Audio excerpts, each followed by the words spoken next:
Avant de te passer l'épisode, n'oublie surtout pas de t'abonner ainsi que d'activer la cloche des notifications pour être au courant de toutes mes prochaines vidéos. Cela m'aide énormément, merci à ceux qui le feront. Salut tout le monde, c'est Izuki pour le résumé de l'épisode 12 de Jujutsu Kaisen.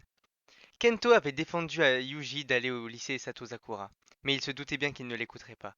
Il laisse à son jeune camarade Ino le soin d'éliminer les humains déformés dont il s'occupait. Ichiji voulait aussi empêcher Yuji d'y aller pour sa protection, mais il ne l'a pas écouté non plus. Yuji essaye d'arrêter Junpei qui déploie une invocation de Méduse comme familier, technique que Maito lui avait apprise. Après l'avoir acculé, Yuji demande à Junpei de lui expliquer ce qui a bien pu lui arriver pour en venir à de tels moyens. Il lui raconte ce qu'il s'est passé avec sa mère. Yuji, affligé, l'invite à intégrer l'école d'exorcisme où il pourra rencontrer moult personnes qui sauront l'aider à découvrir qui l'a maudit lui et sa mère. C'est alors que Maito arrive et agrandit la taille de son bras pour attraper Yuji et le bloquer.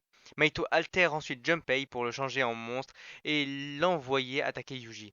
Yuji immobilise Junpei et supplie Sukuna de sauver son ami, moment que Maito attendait pour rallier Sukuna à son camp.